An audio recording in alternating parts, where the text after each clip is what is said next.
우리 옆 사람 인사하겠습니다. 큰 은혜 받으시기 바랍니다. 네, 두 배로 은혜 받으시기 바랍니다. 두 배로 은혜 받으시기 바랍니다. 사도행전 강해 44번 세 번째 시간, 하나님의 약속은 정말 이루어지는가? 라는 제목으로 말씀 증가하겠습니다.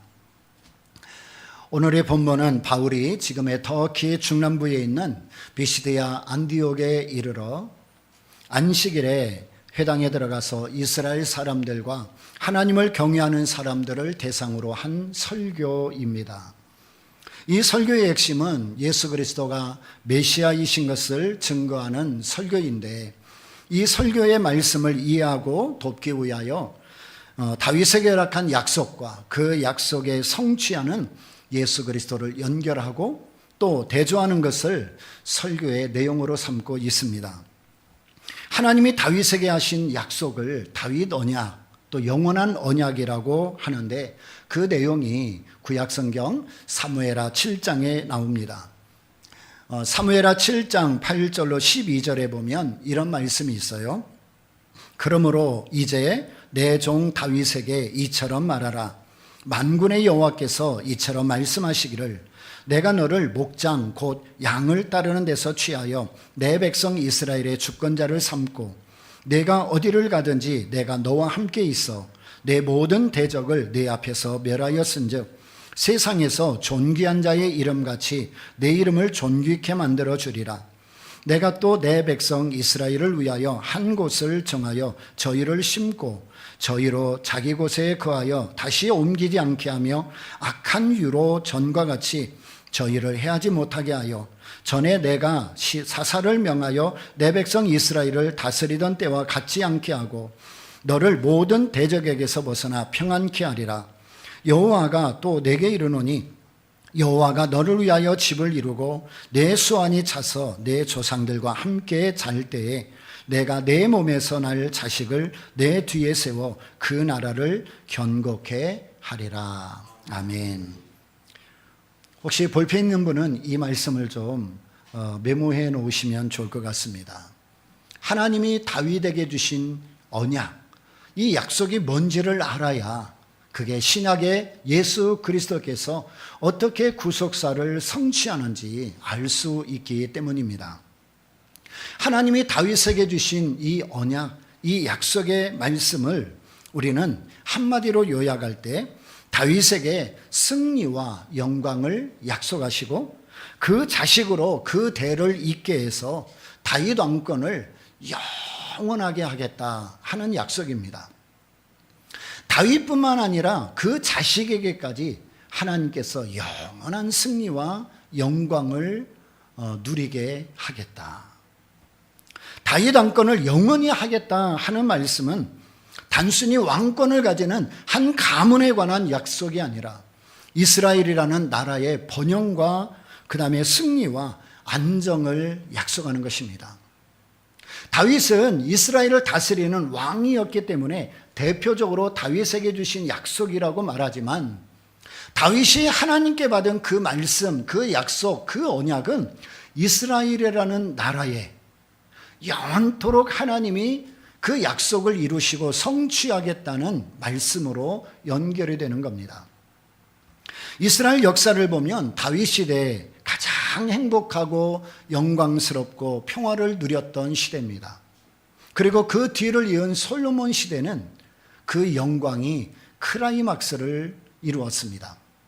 하나님이 다윗에게 주신 영원한 약속, 이것은 사사시대의 흥망성쇠와 반복되는 실패, 그리고 그 일로 인해서 하나님께 꾸중을 듣고 이웃 나라의 침략을 받는 일들이 참 많았는데, 이제는 그런 일이 없도록 하겠다는 약속입니다. 사사시대에도 분명 하나님은 살아계셨고 사사들이 있었고 하나님의 말씀이 있었습니다. 그런데 이스라엘 백성들은 그 시대에도 여전히 하나님을 잊어먹기를 반복했고, 그리고 신앙적인 실패가 반복됐습니다.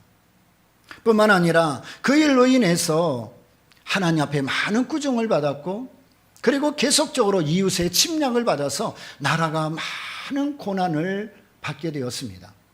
근데 하나님께서 다윗에게 주신 약속이 뭐냐면 이제는 그런 일이 없도록 하겠다는 거예요.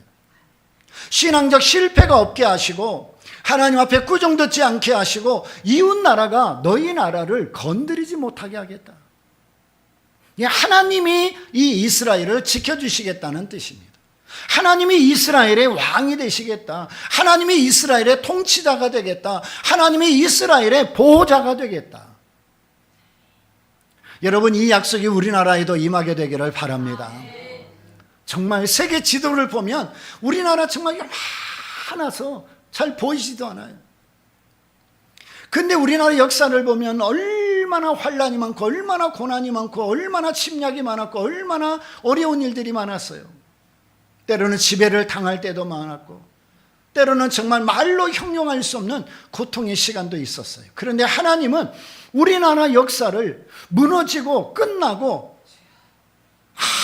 아무 희망이 보이지 않는 것 같이 역사하셨지만 그 순간에도 하나님은 일하셨고 지금 우리나라는 대한민국이라는 엄청난 이름을 가지고 역사가 계속되고 우리나라의 문화와 음식과 그리고 많은 부분에 있어서 세계에 영향력을 끼치는 이 축복된 나라가 됐어요.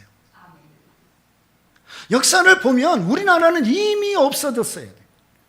이미 흔적도 없어야 돼요. 그런데 하나님이 이 나라의 민족을 사랑하셔서 그 모든 위기에서 우리를 건져주시고 그리고 우리를 보호해 주시고 우리와 함께 해 주셔서 오늘 이 대한민국이 존재하고 있는 것입니다. 여러분, 이스라엘은 신앙적 실패가 반복이 됐어요. 그리고 외세의 침략을 받아서 얼마나 많은 어려움을 당했는지 몰라요. 근데 하나님께서 다윗에게 뭐라고 약속해요? 이제는 그런 일이 없도록 내가 지켜주겠다. 내가 이 나라를 붙들고 영원토록 승리와 영광의 나라가 되게 하여 주겠다고 말씀하는 것입니다. 이 약속이 솔로몬 시대까지 계속되다가 그 다음에 나라가 둘로 나누어져서 북왕조 이스라엘은 아수르에 망하였고 남왕조 유다는 바벨론에 의하여 망하고 말았습니다. 하나님은 분명 이스라엘 민족의 영원한 승리와 영광을 약속하셨는데 현실은 나라가 망하고 말았습니다. 물론 중간에 이스라엘이 포로에서 귀환하여 다시 나라를 회복하는 일이 있었지만 예수님 당시에도 이스라엘은 로마의 속국이었습니다. 그게 현실인 거예요.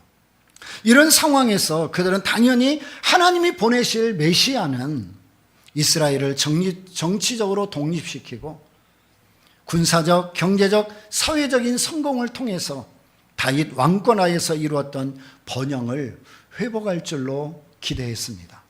근데 웬일입니까? 예수님은 로마의 관리들에 의해서 채찍에 맞고 힘없이 십자가에 매달려 죽음을 당했습니다. 이 모습을 보면서 유대인들은 예수님을 도무지 메시아로 인정할 수가 없는 겁니다. 그리고 그가 말한 하나님과 나는 하나이다, 나는 하나님이 보낸 메시아다 라는 그 모든 말들을 들을 때 참을 수가 없는 거예요. 아니, 우리나라 역사를 보면 이 다윗 왕권 시대에 누렸던 그 영광, 그 승리, 그 평강이 도대체 언제 회복될 것인가? 하나님이 메시아를 보내신다면 분명 그 나라가 회복되어야 되는데 메시아라고 말하는 예수님은 오셔서 나라를 회복시키는커녕 힘없이 십자가에 달려 죽는 겁니다. 그 모습을 보니까 유대인들은 어떻게 저런 분이 메시아가 될 수가 있느냐, 어떻게 저런 분이 하나님이 보내신 분이 될 수가 있느냐, 우리는 도무지 인정할 수 없다, 참을 수가 없는 거예요. 그러니까 예수를 믿지 않게 되어지고 그리고 예수님을 십자가에 달려 죽게 하는 겁니다. 저들의 역사와 이해 속에서는 도무지 이해할 수 없는 그런 현실을 보면서 참담할 수밖에 없었던 거죠.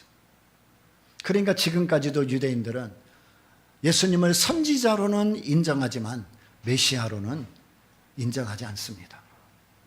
그냥 우리나라에 굉장히 유명한 한 청년, 조금 더 양보한다면 조금 유명한 한 선지자로서는 우리가 받아들일 수 있겠지만 십자가에 죽으신 그 예수님, 저들이 이야기하는 그 부활, 우리는 도무지 믿을 수도 없고 우리는 인정할 수도 없다. 그게 지금 이스라엘 백성들 그리고 유대인들이 가지고 있는 시대적인 배경이고, 그것은 지금까지도 여전히 계속되고 있는 거예요. 그러니까 이스라엘 아래는 유대교가 있어서 유대인들은 참 많은데, 여러분 거기에 기독교의 발생지임에도 불구하고 지금 선교사님들이 들어가서 한 사람 한 사람에게 복음을 전하고 있다는 것이 참 아이러니하지 않습니까?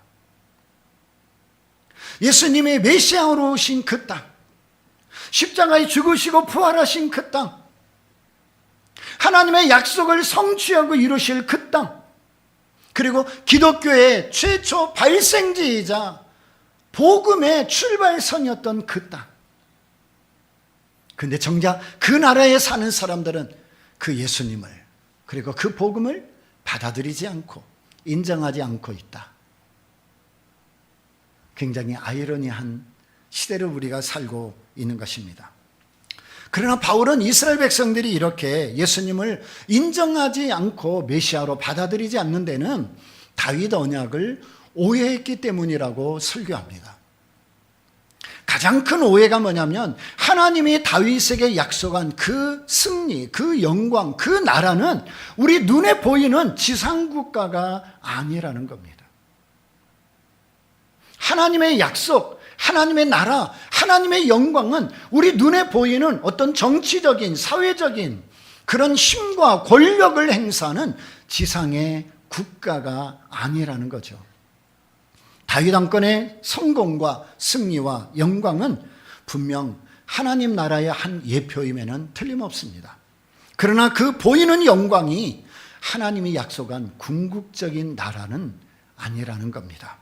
그 증거로 다윗과 예수님을 대조하고 있습니다. 여러분, 다윗과 예수님의 가장 큰 차이가 뭘까요? 물론 다윗은 사람이고 예수님은 하나님이시죠. 이 차이는 뭐 말할 것도 없지만 더 큰 차이는 오늘 성경에 보니까 다윗은 죽었고 예수님은 부활하여 영원히 살아계신 분이다. 다윗이 이스라엘 역사의 가장 뛰어난 인물이었고 최고의 영광을 누린 왕인 것은 맞지만 다윗은 죽었고 그 나라는 영원하지 않았다.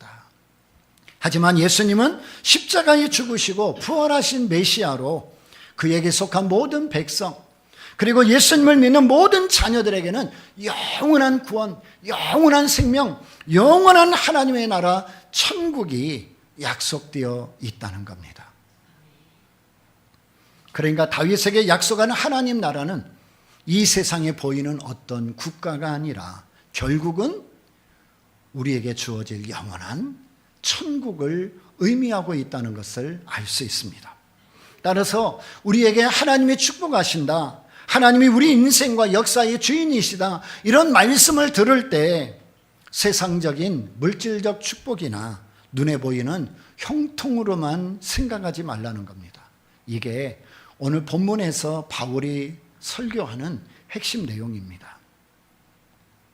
조금 더 이야기를 해보면 오늘 바울은 설교하면서 제발 예수 믿으면서 이 세상에 눈에 보이는 것 붙잡고 살아가려고 하지 말아라. 하나님이 약속한 영광과 승리와 그리고 그 구원은 이 땅에서 눈에 보이는 것이 아니고 손에 잡히는 것이 아니고 영원한 천국에 대한 약속이기 때문에 뭔가 이 땅에서 성공하고 잘되고 남이 부러워하는 인생을 위하여 살라고 하지 말아라. 그 얘기를 하고 싶은 겁니다. 그래서 오늘 본문 40절, 41절에서 구약 하박국 선지자의 말씀을 인용해 이렇게 경고합니다. 자, 40절. 그런즉 너희는 선지자들로 말씀하신 것이 너희에게 미칠까 삼가라. 일러서되 보라, 멸시하는 사람들아, 너희는 놀라고 망하라. 내가 너희 때를 당하여 한 일을 행할 것이니 사람이 너희에게 이를지라도 도무지 믿지 못할 일이라 하였느니라 하니라. 여러분, 여기 보니까 망해라 막 그러잖아요. 이 엄청난 저주를 하고 있어요. 너희가 하나님의 일하심에 대하여 올바른 믿음과 이해를 가지지 못하면 너희는 망할 수밖에 없다. 그 얘기입니다. 너희가 하나님을 오해하고 하나님에 대한 믿음이 옳지 못하고 그리고 하나님을 올바로 이해하지 못하면 결국 너희는 망하게 된다. 여러분, 이스라엘의 신앙적인 실패가 왜 옵니까? 나라가 왜 외세 침략을 받습니까? 그리고 왜 하나님 앞에 구종을 듣습니까? 결국은 하나님을 이해하지 못하고 하나님을 알지 못하고 하나님의 약속을 오해했기 때문입니다. 이것은 오늘 저와 여러분도 마찬가지예요. 우리가 믿는 하나님이 어떤 분이신가를 잘 모르면 우리 믿음의 내용이 달라져 버려요. 우리가 하나님을 추상적이고 때로는 지식적이고 머리로만 가두는 하나님이 되어버린다면 하나님은 절대로 여러분의 인생에 기적을 베풀지 못해요. 하나님은 무한하신 분인데 유한한 우리가 하나님을 가두면 어떻게 하나님이 역사하겠어요? 세상 모든 만물을 말씀으로 창조하신 하나님을 단순히 우리가 어떤 이해나 상식이나 그리고 작은 지식으로 하나님을 알려고 한다면 그 전능하신 하나님을 우리가 어떻게 알겠습니까? 이게 결국 하나님을 올바로 이해하지 못하고 하나님을 올바로 알지 못하고 그리고 올바른 믿음을 갖지 못하면 그 마지막은 망한다. 그러니까 교회 다니고 예수 믿는다 할지라도 그 믿음이 옳지 못하고 하나님을 올바로 알지 못하면 여러분, 교회 다녀도 결국 우리는 구원에 이를 수 없는 겁니다. 믿음은 기독교만 있는 게 아니에요. 세상 모든 종교의 믿음이라는 건 다 있어요. 중요한 것은 그 믿음의 대상이 누구이냐입니다. 그 믿음의 대상이 죽은 인간인가? 아니면 영원토록 살아계신 하나님이신가? 그 믿음에 따라서 우리의 마지막 결론도 달라질 수밖에 없는 것입니다. 하박국 선지자는 남쪽 유다가 망하기 직전에 선지자로 활동한 사람입니다. 하나님의 백성들이고 하나님이 선택한 나라임에도 그 나라 백성들이 불의와 악행이 너무 심해서 사회가 도덕적으로 종교적으로 너무 혼란스러운 상황이 되자 하박국 선지자가 하나님 앞에 한탄하는 겁니다. 하나님, 어떻게 하나님이 선택한 나라가, 하나님이 선택한 이 백성이 이렇게까지 될 수 있습니까? 어떻게 하나님의 백성들이 불의를 행하고 악을 행하고 불순종하고 하나님을 떠나 살아갈 수 있단 말입니까? 하나님, 이게 정말 말이 됩니까? 그 내용이 하박국 1장 2절로 4절에 나와요. 혹시 성경을 빨리 찾을 수 있는 분은 하박국 1장 2절부터 보시고 우리 앞에 화면에도 띄우겠습니다. 여호와여, 내가 부르짖어도 주께서 듣지 아니하시니 내가 어느 때까지리까? 내가 강포를 인하여 외쳐도 주께서 구원치 아니하시나이다. 어찌하여 나로 간악을 보게 하시며 패역을 목도하게 하시나이까? 대저 겁탈과 강포가 내 앞에 있고 변론과 분쟁이 일어났나이다. 이러므로 율법이 해이하고 공의가 아주 시행되지 못하오니 이는 악인이 의인을 애워쌌으므로 공의가 굽게 행함이니이다. 아멘. 여러분, 오늘 우리가 사는 시대가 공의롭고 정의로운 시대 맞습니까? 여기에 동의하지 못할 겁니다. 우리나라뿐만 아니라 세계 모든 나라의 정의와 공의가 무너지고 평화가 아닌 전쟁이 난무하고 정직함이 아닌 불의와 거짓이 난무해서 정말 믿음으로 살려고 몸부림을 치는 예수 믿는 사람들이 억울하고 속상한 일이 많은 게 현실입니다. 여러분, 똑바로 살고 싶잖아요. 정말 바르게 살고 싶잖아요. 근데 그게 잘 안 되잖아요. 제가 우리 교회에서 몇 번 이야기한 건데 우리 교회에서 오른쪽으로 조금만 가면 할머니 순댓국집 앞에 횡단보도가 있습니다. 제가 민원을 넣는다는 게 아직도 못 넣고 있는데, 그 신호등 때문에 참 갈등들이 많아요. 저쪽 길이야 워낙 큰 길이고 버스 다니는 길이니까 다들 신호등 지키는데, 이쪽에 짧은 그 횡단보도는 이거 그냥 걸어가도 되는 거리고 차도 없으니까 걸어가도 돼요. 근데 그거를 지킨다는 게 참 어려워요. 대부분 50명 정도 보면 그 중에 한 5명 정도는 신호등 지키고 그 외에는 그냥 건너갑니다. 근데 제가 전에 한번 설교에서 그 얘기한 다음에 저는 한 번도 어기지 않고 지금 신호등을 지키고 있습니다. 근데 신호등을 지키기 위해 딱 서 있으면요, 건너는 사람들이 다 저를 쳐다봐요. 저 사람 뭐지? 왜 안 건너지? 그러진 않겠지만 뭐 저 혼자 신호등 잘 지킨다고 뭐가 달라져? 뭐 그런 소리를 하는 것 같고, 신호등을 지키기 위하여 서 있는 제가 오히려 굉장히 뭐 안절부절하게 되고 마음이 굉장히 어려워지는 상황이 펼쳐져요. 근데 오히려 이제 초등학교나 중학생 아이들은 신호등을 잘 지킵니다. 딱 서 있어요. 그리고 제가 이렇게 서 있으면 어떤 분은 가려고 그러다가 제가 서 있으니까 움츠하고 같이 서 있다가 같이 건너가요. 야, 이게 선한 영향력이구나. 한 사람이 지키면 어떤 사람이라도 또 한 사람이 지킬 수 있는 환경이 되어지는구나. 근데 대부분은 그냥 무시하고 그 신호를 건너갑니다. 어저께도 아주머니 한 분이 제가 이렇게 신호등을 기다리고 있으니까 저쪽 큰 거리에서 지나오면서 이렇게 건너면서 저를 너무나 째려보더라고요. 아니 그냥 잠깐 보고 지나가면은 제가 그냥 이해하는데, 아니 저를 보고 오시면서 완전히 저를 지나갈 때까지 계속 저를 쳐다보는 거예요, 이렇게. 와, 제가 그 눈치를 보고 있는데 얼마나 마음이 어렵던지요. 와, 모든 사람이 법을 어길 때 법을 지킨다는 게 어려워요. 모든 사람이 불의를 행할 때 여러분 정직하게 산다는 게 어려워요. 우리가 사는 시대는 정의와 공의가 무너져 버렸습니다. 이런 일들을 볼 때마다 우리 마음이 너무 속상합니다. 이 문제를 어떻게 해결할 수 있을까요? 불의한 자들을 몰아내고 악행하는 자들을 벌주고 사회를 깨끗하게 정화하고 올바른 지도자를 세우고 모든 국민이 법을 지키고 질서를 지키고 화해하면 됩니다. 맞습니까? 네. 근데 이게 말같이 쉽지가 않아요. 이렇게만 되면 나라가 바로 서고 국민이 똑바로 살아갈 수 있는데 이게 어렵단 말이죠. 이스라엘은 어땠는가? 이스라엘은 하나님이 골라 뽑은 민족입니다.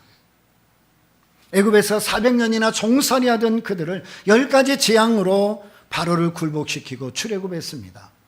홍해를 가르고 만나와 메추라기를 먹여 적과 꿀이 흐르는 약속의 땅으로 들어가게 했습니다. 이스라엘은 하나님이 세운 나라였고 그들은 하나님이 선택한 백성이었습니다. 그런데 이스라엘은 그런 역사와 은혜가 전혀 없는 듯이 하나님을 떠나고 우상을 숭배하고 불의를 밥 먹듯 하는 그런 민족이었습니다. 그러면서도 하나님은 우리를 선택했으니까 절대로 우리를 버리지 못할 거야. 우리를 심판한다고? 하나님은 그런 분 아니야. 하나님은 우리만의 하나님이시고 하나님은 우리만을 위하여 천국을 준비하셨기 때문에 세상 모든 민족은 다 죽고 없어지고 망하지만 우리는 천국 가. 그게 유대인들 머릿속에 뼛속 깊이 박혀 있어요. 이거를 선민사상이라 그래요. 저들은 지금도 세상 모든 민족은 다 망하고 없어져도 우리만큼은 하나님이 심판하지 않고 보호해 주시다가 우리만큼은 천국 간다. 여러분, 배짱도 보통 배짱이 아닙니다. 하나님을 몰라도 정말 이렇게 모를 수 있습니까? 근데 이스라엘에게 하나님이 뜻밖의 답을 하십니다. 오늘 보면 41절에서 인용한 말씀인데 하박국 1장 5절에 보면 여호와께서 가라사대 너희는 열국을 보고 또 보고 놀라고 또 놀랄지어다. 너희 생전에 내가 한 일을 행할 것이라. 혹이 너희에게 고할지라도 너희가 믿지 아니하리라. 이게 무슨 말이냐면 너희가 상상하지 못할 일이 이제 일어날 거다. 너는 내 백성, 내 나라가 이렇게 혼란스럽고 부패한 것 때문에 놀랬냐?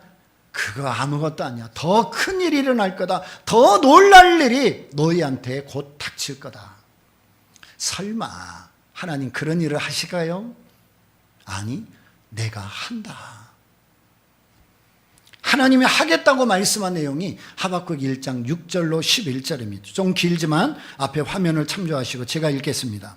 보라, 내가 사납고 성급한 백성 곧 땅의 넓은 곳으로 다니며 자기의 소유 아닌 거할 곳들을 점령하는 갈대아 사람을 일으켰나니 그들은 두렵고 무서우며 심판과 위령이 자기로 말미암으며 그 말은 표범보다 빠르고 저녁 이리보다 사나우며 그 기병은 원방에서부터 빨리 달려오는 기병이라. 마치 식물을 움키려 하는 독수리의 나름과 같으니라. 그들은 다 강포를 행하러 오는데 앞을 향하여 나아가며 사람을 사로잡아 모으기를 모래같이 많이 할 것이요 열왕을 멸시하며 방백을 취소하며 모든 견고한 성을 비웃고 흉벽을 쌓아 그것을 취할 것이라. 그들은 그 힘으로 자기 신을 삼는 자라. 이에 바람같이 급히 몰아 지나치게 행하여 득죄하리라.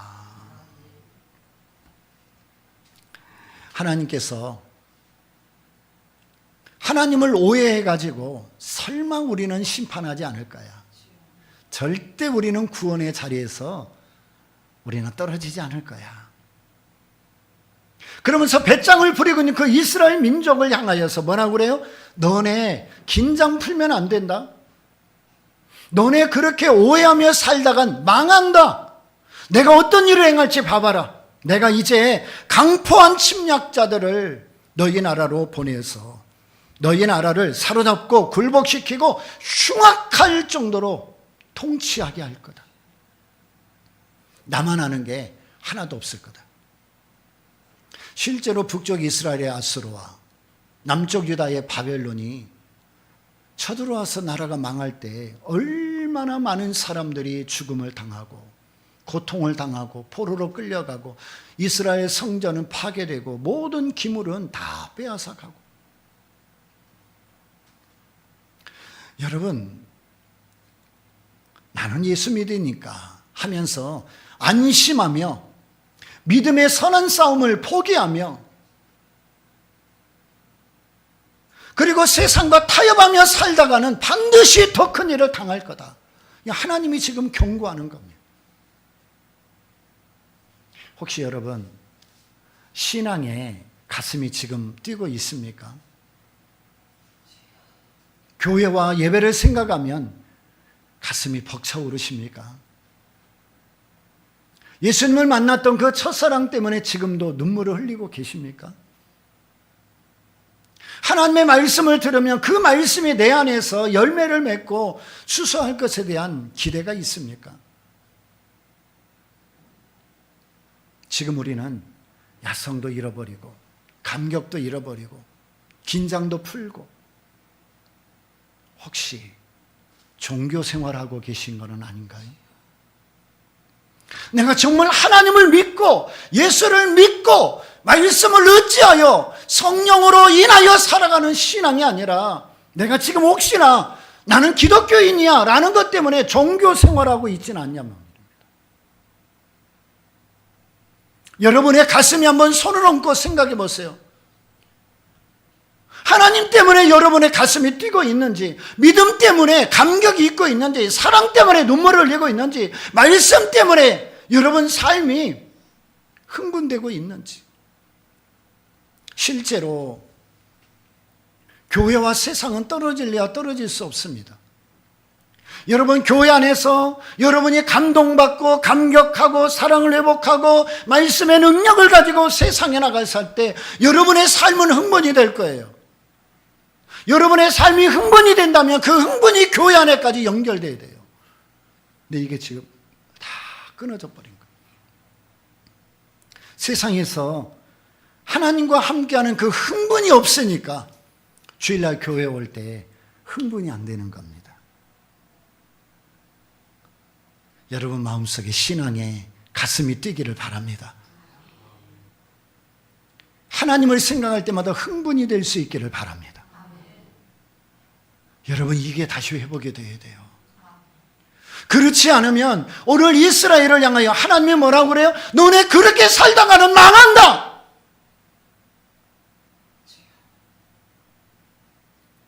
하나님이 외부 세력을 이 나라에 침략하게 해서 너희들이 상상할 수 없을 만큼 강팍한 통치가 이루어지게 하고 수많은 사람들이 죽음을 당하게 할 거다. 설마라고? 나는 한다. 너희들이 그렇게 산다면 나는 분명 하게 될 거다.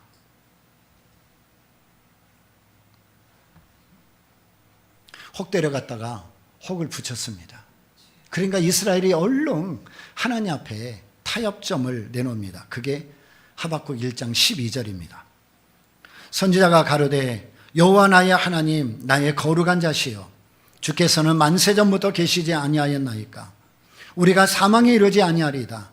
여호와여 주께서 심판하기 위하여 그를 두셨나이다.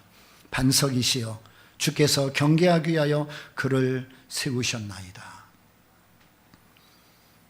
하나님 그러시면 안 되죠. 하나님은 자비로우시고 의로우신 분인데 아니 어떻게 우리를 그렇게 망하게 두신단 말입니까? 아니 어떻게 저렇게 악한 자들을 통해서 하나님이 선택한 나라와 백성들을 이 악하게 통치하게 한단 말입니까? 하나님 절대 그러시면 안 됩니다. 하나님 좀 한 번 더 생각해 주십시오. 설마 그랬다가 하나님이 아니 내가 한다 그랬더니 얼른 타협점을 찾아요. 그랬더니 하나님이 이스라엘 백성들을 향해 대답하십니다. 그게 하박국 2장 1절로 4절입니다. 내가 내 파수하는 곳에 서며 성류에 서리라. 내가 내게 무엇이라 말씀할는지 기다리고 바라보며 나의 질문에 대하여 어떻게 대답하실는지 보리라. 그리하였더니 여호와께서 내게 대답하여 가라사대 너는 이 묵시를 기록하여 판에 명백히 새기되 달려가면서도 읽을 수 있게 하라. 이 묵시는 정한 때가 있나니 그 종말이 속히 이르겠고 결코 거짓되지 아니하리라. 비록 더딜지라도 기다리라. 지체되지 않고 정령 응하리라. 우리 4절을 같이 읽겠습니다. 보라 그의 마음은 교만하며 그의 속에서 정직하지 못하니라. 그러나 의인은 그 믿음으로 말미암아 살리라. 아멘. 그러나 의인은 그 믿음으로 말미암아 살리라. 그러나 다 사람들이 하나님을 떠나고 불의를 행하고 악을 행하고 불법에 매여 있다 할지라도 그러나 너희는 믿음으로 살아라. 다른 사람이 이런다고 이러지 말고 저런다고 저러지 말고 의인은 믿음으로 살아가야 하는 거다. 우리는 오늘 또 주일날 예배드리고 나름대로 최선을 다해 믿음으로 살려고 몸부림을 칩니다. 그렇지만 다른 한편에서는 악인이 득세합니다. 악인이 형통합니다. 악인이 큰 소리 칩니다. 불의한 자들이 부자 되고 떵떵거립니다. 죄가 난무하고 그리고 온통 똑바로 서 있는 모습이 하나도 안 보입니다. 그런데 누구 하나 거룩함에 대하여 정직함에 대하여 말하는 자가 없어요. 이런 모습을 보면 정말 우리 마음이 답답해지죠. 하나님 정말 살아계시다면 어떻게 이럴 수 있습니까? 하나님 전능하시다면 왜 저들을 심판하지 않으십니까? 우리는 항의합니다. 하지만 하나님은 이런 우리 마음을 전혀 모르는 것처럼 우리에게 뭐라고 그래요? 의인은 믿음으로 말미암아 사는 거야. 하나님 악한 자들이 저렇게 잘 살고 떵떵거리며 사는데 그냥 믿음으로 살라고요? 너는 악인의 형통을 부러워하지 말아라. 너는 불의한 자들이 성공하는 것 그렇게 부러워하지 말아라. 비록 세상에서는 악연이 잘되고 형통하고 큰 소리 치더라도 너는 그렇게 살지 말아라. 한번 따라합시다. 너는 그렇게 살지 말아라. 다시 한번 너는 그렇게 살지 말아라. 그렇다면 하나님은 왜 우리에게 이 악인이 득세하고 형통하고 잘되는 모습 속에서 정말 답답하고 속이 터질 수밖에 없는데 왜 믿음으로 살라고 말씀하시는가? 하나님 나라는 이 세상의 나라에 속한 것이 아니기 때문입니다. 하나님의 약속은 이 세상에서 보상하는 것이 아니라 영원한 하나님 나라 천국에서 이루어지기 때문에 그렇습니다. 종말이라는 것은 이 세상에 언젠가 끝이 있다는 뜻입니다. 끝이 있다는 것은 살다가 끝장난다는 게 아니라 세상의 역사를 주관하시고 우리 인생의 주관대 되시는 하나님의 뜻과 목적이 이루어지는 때가 있다, 그런 뜻이에요. 우리는 지금 그 때를 준비하고 그 날을 맞이하기 위한 과정을 지나가고 있는 겁니다. 하나님이 준비하신 마지막 때, 마지막 결론을 향하여 우리는 지금 가고 있는 중이에요. 그러니까 사람들이 지금 어떻게 살든지 그 모습 보며 시험 들고 흔들리고 절망하지 말고 그 마지막을 바라보며 믿음으로 살아가라. 끝까지. 여러분, 세상은 아무리 힘쓰고 있어도 불의가 사라지지 않습니다. 악인의 형통은 계속될 겁니다. 불법을 행하는 자들이 더 득세할 겁니다. 그때 여러분 어떻게 살아가야 돼요? 믿음으로 살아야 합니다. 악인의 형통 부러워하지 마십시오. 예수 믿는 사람은 다윗에게 주신 약속, 그 하나님의 약속의 회복과 성취를 바라보는 사람들입니다. 세상에서는 이해할 수 없는 일들이 우리를 힘들게 할지라도 우리는 그 하나님의 약속을 끝까지 붙들고 살아가야 하는 겁니다. 지난 월요일 날 경기도 용인에 있는 기독교 순교자 기념관을 다녀왔습니다. 예전에 우리 학생들 데리고 한번 다녀온 적이 있는데 정말 오랜만에 방문을 했습니다. 조선 후기부터 최근까지 믿음을 지키다가 순교하신 분들을 추모하고 기념하는 장소입니다. 많은 사람들이 순교의 현장에서 생명을 아끼지 않고 죽음을 맞이했던 그 내용들과 함께 사진들이 게시되어져 있습니다. 그들은 예수님을 향한 믿음을 지키기 위하여 왜 생명을 버렸을까? 한 번만 타협하면 되는 일인데, 한 번만 부인하면 되는 일인데, 한 번만 눈 깜짝하고 감으면 되는 일인데 왜 그 한 번을 타협하지 못해서 죽음을 당했을까? 왜 그 한 번만, 아니요, 저는 안 믿겠습니다, 그 한마디만 했다면 살아갈 수 있는데 왜 그들은 그 한마디를 못해서 결국 순교의 현장에 자기 생명을 내놓을 수 있었을까?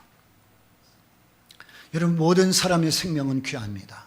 이 세상에 누구도 생명에 하찮은 자 없습니다. 그럼에도 불구하고 그들은 왜 목숨을 버리면서까지 믿음을 지켰을까? 그들과 대화해보지는 않았지만 제가 추측하건대 한 가지 공통점이 있다면 하나님의 약속을 믿었기 때문입니다. 딱 한 번 타협하고 딱 한 번 부인하고 딱 한 번 눈만 감으면 되는 일이었음에도 불구하고 자기 생명을 바쳐 마지막까지 믿음을 지킨 이유는 하나님의 약속을 믿었기 때문이에요. 하나님의 약속. 우리는 세상에서 끝날 약속이 아니라 영원한 하나님의 약속을 받은 자들입니다. 지금은 눈에 보이지 않고 손에 잡히지 않아도 예수님이 부활하심으로 우리에게 영원한 구원을 이루심 같이 하나님의 약속은 반드시 이루어집니다. 예수님만이 우리의 구원이십니다. 예수님만이 우리의 생명이십니다. 예수님만이 우리를 천국으로 인도할 유일한 분이십니다.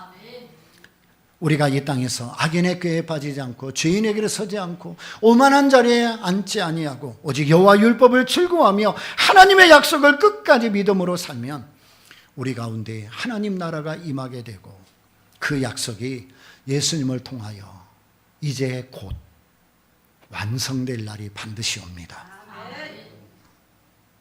그 약속이 이사야 55장에 나옵니다. 우리 성경을 좀 펴서 조금 길지만 하나님이 우리에게 주신 약속이 어떻게 성취되는지 우리 믿음의 근거이고 내용이고 삶의 목표여야 하기 때문에 찾아서 보겠습니다.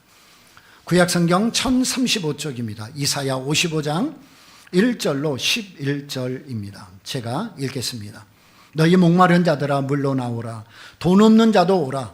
너희는 와서 사 먹되 돈 없이 값 없이 와서 포도주와 젖을 사라.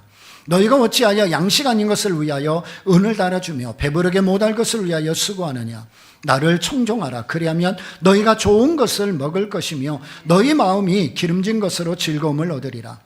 너희는 귀를 기울이고 내게 나와 들으라. 그리하면 너희 영혼이 살리라.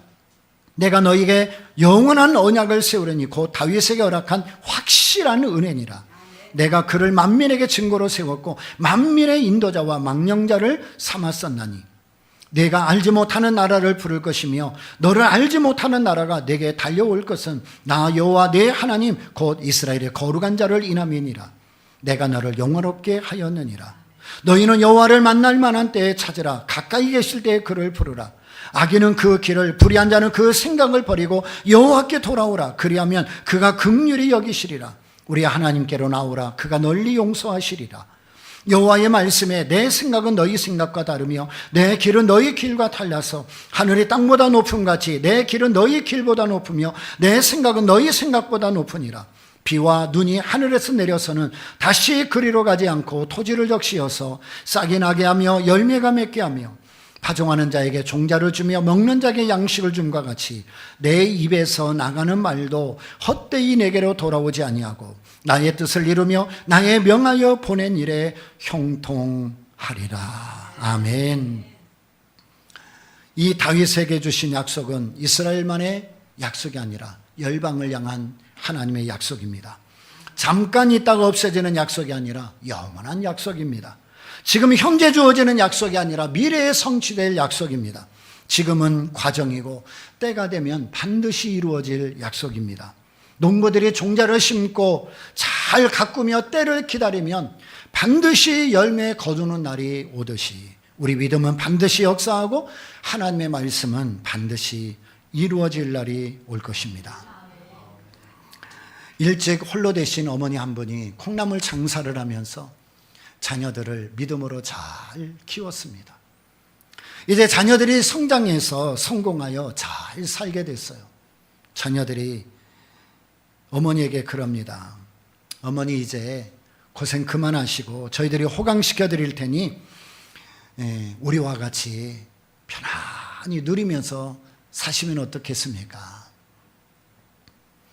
자식들이 성공하고 잘 됐는데 어머니는 그 집이 좋다며 검소하게 사는 모습을 보며 자녀들이 이제 고생 그만하고 효도받으며 살으라고 권면한 거예요. 그랬더니 어머니가 그럽니다. 너희들이 그렇게 소원이면 어쩔 수 없지. 그렇다면 나를 위해서 이런 집을 좀 지어줘라. 그럼 내가 거기 들어가 살게. 그러면서 이야기합니다. 집 바닥은 온통 유리로 하고 기둥은 12개로 해라. 그 기둥 밑바닥에는 반드시 보석을 박아라. 그리고 보석은 각기 다른 색깔로 하고 문은 12개를 만들어야 된다. 그랬더니 어머니 말씀을 들은 자녀들이 그럽니다. 아니 어머니 농담하시는 거죠? 이 세상에 그런 집이 어디 있고 어떻게 그런 집을 만들어요? 그러자 어머니가 대답했습니다. 그런 집이 어디 있냐고? 왜 없어? 나는 그런 집을 이미 하늘나라에 분양받아 놨다. 감동이 없는 것 같아요. 나는 이미 그런 집을 하늘나라에 분양받아 놨다. 나는 그곳에서 영원토록 살 터니까 더 이상 이 세상에서 좋은 집 나한테 이야기하지 말거라 그랬답니다. 사랑하는 여러분, 신앙생활하면서 복을 얼마나 받았냐 못 받았냐, 오르냐 그러냐, 응답 받았냐 못 받았냐, 건강하냐 아프냐, 부자냐 가난하냐, 이런 싸움에 더 이상 머물지 마십시오. 우리는 하나님이 다윗에게 주신 영원한 약속을 바라보며 그리고 지금도 달려가는 사람들입니다. 그리고 하나님께서 그 약속을 이루기 위하여 그 아들을 보내시고 우리의 죄를 위해 십자가에 죽으시고 다시 부활하심으로 죽음을 이기신 것처럼 우리는 이 세상에서 어떤 어려움을 겪든지 예수의 이름으로 승리하게 되고 우리를 하나님 나라 천국으로 반드시 인도할 거라는 믿음을 가지시기 바랍니다. 지금 당장은 세상을 살아가는 것이 힘겹고 견디기 어렵더라도 우리는 하나님의 자녀들이고 예수님을 통해서 완성되고 주어질 영원한 약속의 상속자라는 것은 결코 바뀌지 않습니다. 세상에서 잠시 성공하고 잘 되는 것에 여러분의 인생을 걸지 마십시오. 여러분은 하나님을 믿는 자녀들입니다. 여러분은 예수님을 믿고 구원받은 사람들입니다. 여러분에게는 아무에게나 허락되지 않은 하늘의 영광과 천국의 복이 예배되어 있습니다. 여러분이 하나님이 여러분에게 주신 약속은 반드시 이루어집니다. 그날까지 여러분을 도우시는 성령님을 의지하여 끝까지 믿음의 선한 싸움에서 승리하는 여러분 되기를 바랍니다. 하나님의 약속은 반드시 이루어집니다. 하나님의 약속은 반드시 이루어집니다. 예수 믿는 우리는 반드시 천국 가게 됩니다. 기도하겠습니다.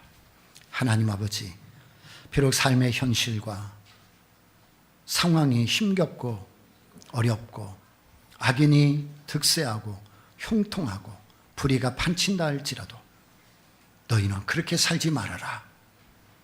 의인은 믿음으로 말미암아 사는 거다 라고 말씀하시는 하나님의 음성을 붙잡고 마지막까지 하나님의 약속을 의지하여 믿음으로 살아가 반드시 우리 모두 천국에 들어가는 축복을 누리게 하여 주옵소서. 예수님의 이름으로 기도드리옵나이다. 아멘.